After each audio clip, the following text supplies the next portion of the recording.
Hello students, video शुरू करने से पहले प्लीज चैनल को लाइक, शेयर और सब्सक्राइब जरूर करें। एक इम्पॉर्टेंट इन्फॉर्मेशन, अगर आपको इस वीडियो के नोट्स चाहिए तो डिस्क्रिप्शन बॉक्स में दिया गया डाउनलोड लिंक चेक करें। Thank you. चलिए शुरू करते हैं। इस वीडियो में हम पढ़ेंगे EHI 7 modern Europe from mid 18th century to mid 20th century के प्रीवियस ईयर क्वेश्चन और most important questions with answers. ये क्वेश्चंस आपके एग्जाम के लिए बहुत इंपॉर्टेंट है। अगर आपने ये अच्छे से कर लिए तो एग्जाम निकलना पक्का है।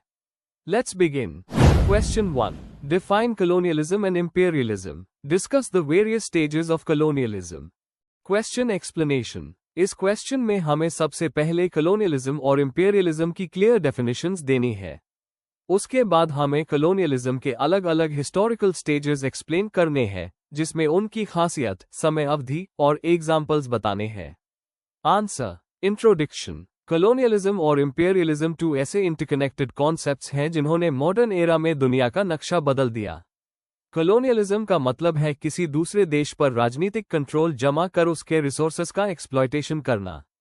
इंपेरियलिज्म एक ब्रॉडर पॉलिसी है जिसमें एक कंट्री अपना प्रभाव बढ़ती है, चाहे डायरेक्ट टेरिटरी ल कर या इकोनॉमिक और पॉलिटिकल कंट्रोल के जरिए। ये दोनों प्रोसेसेस 15 to 20 सेंचुरी तक वर्ल्ड हिस्ट्री में बहुत इंपॉर्टेंट रहे। इस आंसर में हम दोनों टर्म्स को डिफाइन करेंगे और colonialism के अलग अलग स्टेजेस को डिटेल में समझाएंगे, एग्जाम्पल्स के साथ। Main body. 1. colonialism और imperialism को समझना।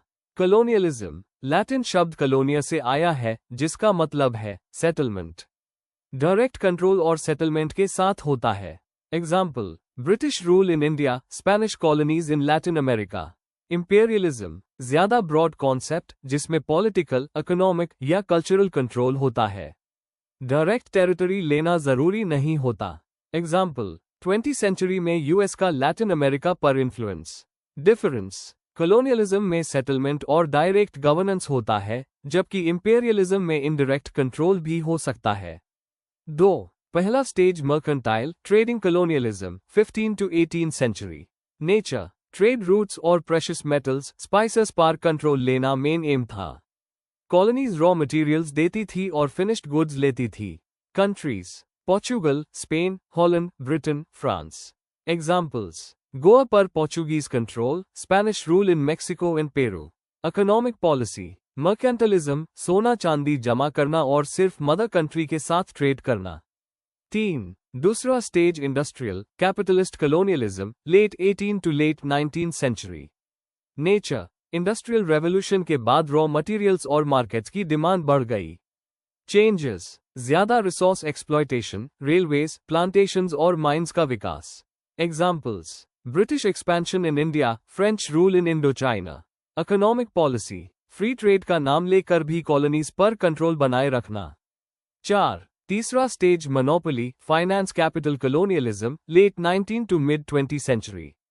नेचर, लेनिन की थियरी के हिसाब से मोनोपोलीज और फाइनेंस कैपिटल का राइज।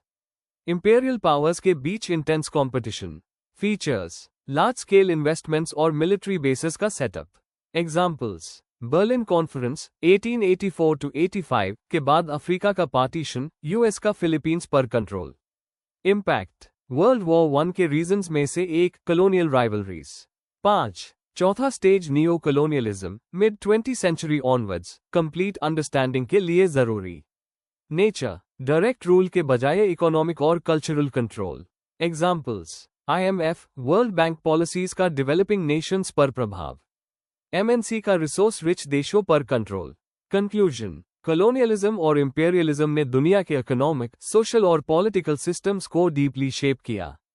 colonialism के स्टेजेस दिखाते हैं कि कैसे ट्रेड बेस्ड कंट्रोल से लेकर इंडस्ट्रियल एक्सप्लॉयटेशन, मोनोपोली कैपिटलिज्म और आज के इकोनॉमिक डोमिनेंस तक बदलाव आया।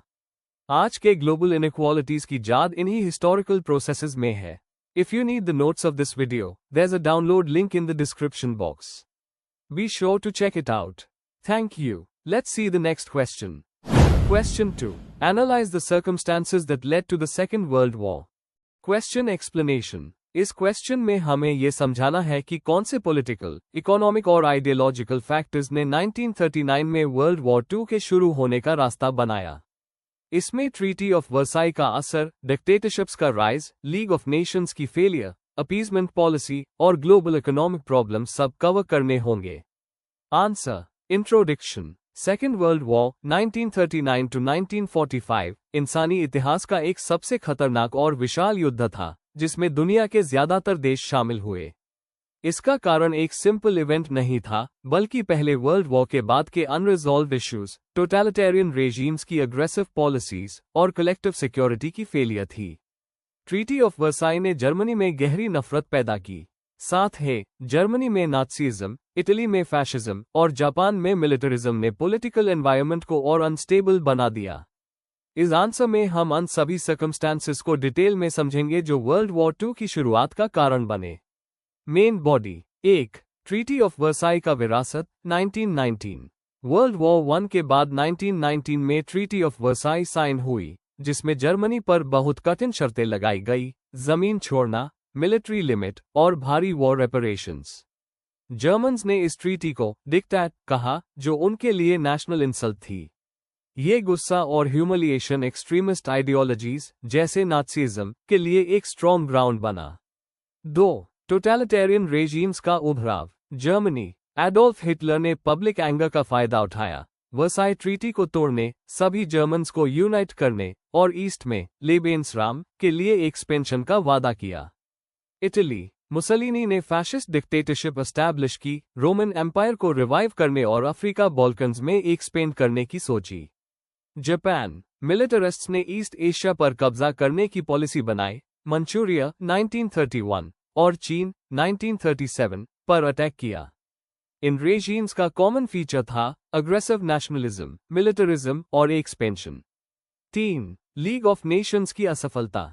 1920 में शांति बनाए रखने के लिए बनी लीग शक्तिहीन थी और यूएसए जैसे कि नेशंस इसमें शामिल नहीं हुए। जापान के मंचूरिया इन्वेजन 1931, इटली के इथियोपिया अटैक 1935 और जर्मनी के राइनलैंड ऑक्यूपेशन 1936 पर लीग कुछ नहीं कर पाए। इसकी कमजोरी ने अग्रेसर देशों का हौसला बढ़ा दिया। 4. इकोनॉमिक डिप्रेशन और इंस्टेबिलिटी। 1929 की ग्रेट डिप्रेशन ने अनएम्प्लॉयमेंट और इकोनॉमिक कोलैप्स फैला दिया। लोगों का डेमोक्रेटिक गवर्नमेंट से भरोसा उठ गया और एक्सट्रीमिस्ट लीडर्स का सपोर्ट बढ़ गया। हर देश अपने इंटरेस्ट में चला, जिसने टेंशन्स को और भड़काया। 5. Appeasement policy. ब्रिटेन और फ्रांस वर्ल्ड वॉर 1 के बाद थके हुए द और war से बचने के लिए अपीजमेंट फॉलो कर रहे थे। जर्मनी को राइनलैंड वापस लेना 1936, ऑस्ट्रिया को अनेक्स करना 1938 और म्यूनिक अग्रीमेंट 1938 में सुडेटनलैंड देना सब अपीजमेंट के एग्जाम्पल्स है। इसने हिटलर को और हिम्मत दी और उसने पोलैंड इन्वेड कर दिया। 6. तुरंत कारण। पोलैंड पर हमला। 1 सितंबर 1939 को जर्मनी ने ब्लिट्जक्रीग स्ट्रैटेजी से पोलैंड पर अटैक किया। ब्रिटेन और फ्रांस ने पोलैंड के डिफेंस में 3 सितंबर को जर्मनी पर वॉर डिक्लेयर कर दिया। यही वर्ल्ड वॉर 2 की ऑफिशियल शुरुआत थी। कंक्लूजन। सेकेंड वर्ल्ड वॉर एक सिंगल कॉज का रिजल्ट नहीं था, बल्कि पहले से चली आ रही problems, aggressive politics, economic crisis और डिप्लोमेसी की फेलियर का कंबाइंड इफेक्ट था। ट्रीटी ऑफ वर्साई ने रिजेंटमेंट पैदा की, डिप्रेशन ने डेमोक्रेसीज को वीक किया और अपीजमेंट ने अग्रेशन को बढ़ावा दिया। इन सब ने 1939 तक वॉर को इनेविटेबल बना दिया। ये हमें सिखाता है कि पीस सेटलमेंट्स फेयर होने चाहिए और इंटरनेशनल इंस्टीट्यूशंस को स्ट्रांग होना चाहिए। If you need the notes of this video, there's a download link in the description box. Be sure to check it out. Thank you. Question 3. Write an essay on the process of the emergence of modern French state. Question explanation. इस question में हमें ये बताना है कि France कैसे एक feudal monarchy से एक मॉडर्न नेशन स्टेट बना। हमें हिस्टोरिकल टाइमलाइन, पॉलिटिकल, सोशल और इकोनॉमिक चेंजेस और बड़े इवेंट्स जैसे फ्रेंच रेवोल्यूशन, नेपोलियनिक रिफॉर्म्स और 19th सेंचुरी के रिफॉर्म्स कवर करने हैं। फोकस प्रोसेस पर होना चाहिए, मतलब स्टेप बाय स्टेप डेवलपमेंट दिखाना है। Answer. Introduction. Modern French state का इमर्जेंस एक लंबी प्रोसेस थी जो लेट मिडीवल पीरियड से लेकर 20th सेंचुरी तक चली, लेकिन सबसे ज्यादा ड्रामेटिक बदलाव लेट 18th से मिड 19th सेंचुरी के बीच आए। मॉडर्न फ्रेंच स्टेट का मतलब है एक सेंट्रलाइज्ड सरकार जिसके क्लियर बाउंड्रीज, एक यूनिफॉर्म लीगल सिस्टम और मजबूत इंस्टीट्यूशंस हो जो सिटीजन्स के राइट्स प्रोटेक्ट करें।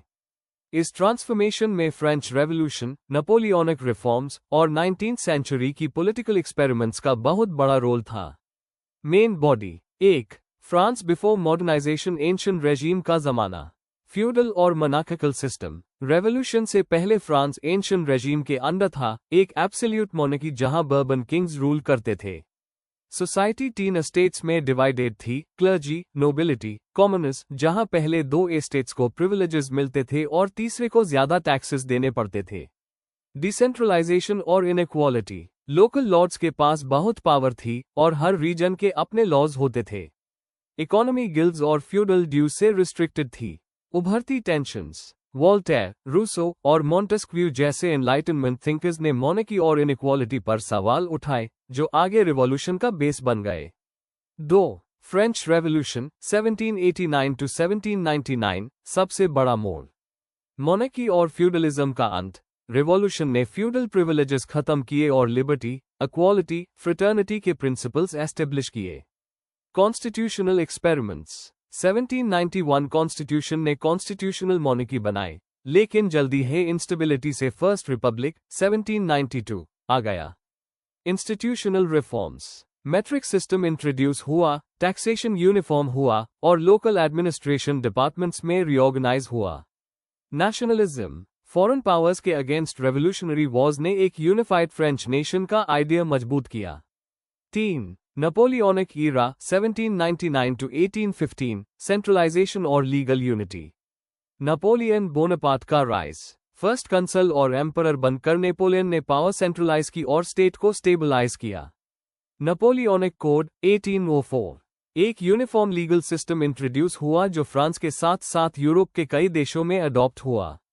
एडमिनिस्ट्रेटिव रिफॉर्म्स, ब्यूरोक्रेसी एफिशिएंट हुई, लिसीज के थ्रू स्टैंडर्ड एजुकेशन आया और मेरिट बेस्ड अपॉइंटमेंट्स हुए। एक्सपेंशन और लेगेसी, नेपोलियन का एम्पायर टू गिरा, लेकिन रिफॉर्म्स ने मॉडर्न फ्रेंच स्टेट की स्ट्रॉन्ग फाउंडेशन दी। 4. 19th सेंचुरी रिफॉर्म्स, मोनार्की से रिपब्लिक तक। पॉलिटिकल इंस्टेबिलिटी, नेपोलियन के बाद फ्रांस मोनार्की, एम्पायर और रिपब्लिक के बीच फ्लिप होता रहा। Bourbon restoration, July monarchy, second republic, second empire. Economic modernisation, industrialisation ने इकोनॉमी बदल दी, नए सिटीज बने और वर्किंग क्लास बढ़ी। थर्ड रिपब्लिक 1870 के बाद, फ्रैंको प्रशियन वॉर के बाद स्टेबल रिपब्लिक बनी, जिसमें universal male suffrage, secular education और सेंट्रल इंस्टीट्यूशंस आए। Nation building, public schooling, military service और इंफ्रास्ट्रक्चर डेवलपमेंट ने नेशनल आइडेंटिटी को स्ट्रांग बनाया। कंक्लूजन, मॉडर्न फ्रेंच स्टेट का इमर्जेंस एक स्लो लेकिन पावरफुल प्रोसेस थी, जिसमें रिवॉल्यूशन और नेपोलियनिक रिफॉर्म्स ने स्पीड दी। फ्यूडल मोनार्की से एक सेंट्रलाइज्ड, लीगल यूनिफॉर्म और रिपब्लिकन फ्रांस का सफर दुनिया के लिए एक मॉडल बन गया। यह जर्नी दिखाती है कि आइडियाज, लीडरशिप और स्ट्रक्चरल रिफॉर्म्स मिलकर एक देश का पूरा फ्यूचर बदल सकते हैं। If you need the notes of this video, there's a download link in the description box. Be sure to check it out. Thank you. Question 4. What are the main features of modern state and politics? Answer the question by providing examples from Britain during the 18th and 19th centuries.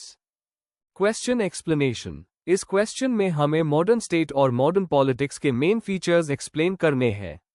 साथ ही 18 और 19 century के Britain के examples देकर समझाना है कि इन features का कैसे विकास हुआ, political institutions, governance style, social changes और इंडस्ट्रियलाइजेशन का रोल कवर करते हुए। आंसर। इंट्रोडक्शन। मॉडर्न स्टेट एक ऐसी पॉलिटिकल सिस्टम है जिसमें क्लियरली डिफाइंड टेरिटरी होती है, सेंट्रलाइज्ड गवर्नमेंट होता है और एक लीगल सिस्टम होता है जो सब सिटीजन्स पर बराबर लागू होता है। यूरोप में ये कॉन्सेप्ट 16 to 19 सेंचुरी के बीच डेवलप हुआ, एनलाइटनमेंट, इंडस्ट्रियलाइजेशन और डेमोक्रेटिक रेवोल्यूशन से इंस्पायर होकर। मॉडर्न पॉलिटिक्स का मतलब है ऐसे पॉलिटिकल प्रोसेसेस जिसमें लोगों की पार्टिसिपेशन हो, कॉन्स्टिट्यूशन के अंडर गवर्नेंस हो और इलेक्टेड रिप्रेजेंटेटिव्स डिसीजन लें। 18 to 19 सेंचुरी का ब्रिटेन इसका क्लासिक एग्जाम्पल है, जहां मोनार्की से पार्लियामेंट्री डेमोक्रेसी का सफर हुआ और सिविल राइट्स एक्सपैंड हुए। Main body. 1. सेंट्रलाइज्ड अथॉरिटी और rule of law. Modern state का एक की फीचर है एक स्ट्रॉन्ग सेंट्रल अथॉरिटी जिसका अपने टेरिटरी पर पूरा कंट्रोल हो। ब्रिटेन में ग्लोरियस रेवोल्यूशन 1688 के बाद पार्लियामेंट की पावर बढ़ गई और मॉनर्की की पावर्स लिमिट हुई। बिल ऑफ राइट्स 1689 के थ्रू लॉ सब पर इक्वली लागू हुआ और जुडिशरी इंडिपेंडेंट थी। प्रॉपर्टी राइट्स और पर्सनल फ्रीडम्स को प्रोटेक्ट करने वाले जुडिशल रिफॉर्म्स ने पॉलिटिकल स्टेबिलिटी दी। 2. रिप्रेजेंटेटिव इंस्टीट्यूशंस और पार्लियामेंट्री डेमोक्रेसी। मॉडर्न पॉलिटिक्स में इलेक्टेड बॉडीज के थ्रू लॉ मेकिंग होता है। ब्रिटेन में 18वीं सेंचुरी तक हाउस ऑफ कॉमन्स एक स्ट्रॉन्ग लेजिस्लेटिव बॉडी बन गया। रिफॉर्म एक्ट्स 1832, 1867, 1884 ने वोटिंग राइट्स एक्सपेंड किए और एरिस्टोक्रेसी का कंट्रोल कम किया। पॉलिटिकल पार्टीज जैसे विग्स, बाद में लिबरल्स, और टॉरीज, बाद में कंजर्वेटिव्स, ने पॉलिटिकल कंपटीशन को इंस्टीट्यूशनलाइज किया। 3. इंडस्ट्रियलाइजेशन और सोशियो इकोनॉमिक चेंज। इंडस्ट्रियलाइजेशन ने इकोनॉमिक ग्रोथ, अर्बनाइजेशन और पॉलिटिकल डिमांड्स को चेंज किया। ब्रिटेन की इंडस्ट्रियल रेवोल्यूशन ने मिडिल क्लास को ऊपर उठाया, जो पॉलिटिकल राइट्स मांगने लगे। लेबर लॉज जैसे फैक्ट्री एक्ट्स ने वर्किंग क्लास के इश्यूज एड्रेस किए। वेलफेयर पॉलिसीज का शुरुआत हुई। स्ट्रॉन्ग इकोनॉमी ने ब्रिटेन को अपना एम्पायर एक्सपेंड करने का चांस दिया। स्टेट पावर और बढ़ गई। 4. सिविल राइट्स और पॉलिटिकल पार्टिसिपेशन। मॉडर्न पॉलिटिक्स का एक फीचर है सिविल लिबर्टीज का रिकॉग्निशन। ब्रिटेन में 18 to 19 सेंचुरी के बीच फ्रीडम ऑफ स्पीच, प्रेस और असेंबली का विकास हुआ, पहले एलिट तक लिमिटेड था। स्लेवरी एबोलिशन 1833 और ट्रेड यूनियंस का विकास इक्वालिटी और जस्टिस की तरफ एक कदम था। न्यूज़पेपर्स और एजुकेशन रिफॉर्म्स के वजह से लोग पॉलिटिकली अवेयर हुए और पार्टिसिपेशन कल्चर डेवलप हुआ। कंक्लूजन। मॉडर्न स्टेट की पहचान है sovereignty, rule of law, representative institutions, socio economic transformation और सिविल लिबर्टीज। ब्रिटेन का 18 to 19 सेंचुरी का पॉलिटिकल एवोल्यूशन इन फीचर्स का परफेक्ट एग्जाम्पल है। मॉनर्की से कॉन्स्टिट्यूशनल डेमोक्रेसी का सफर, राइट्स का एक्सपेंशन और इंडस्ट्रियल ग्रोथ ने मॉडर्न गवर्नेंस का फाउंडेशन बनाया। Before we end, please like, share and subscribe the channel for more such study materials and one important information अगर आपको नोट्स चाहिए तो डिस्क्रिप्शन बॉक्स में डाउनलोड लिंक दिया हुआ है, जरूर चेक करें। Thank you.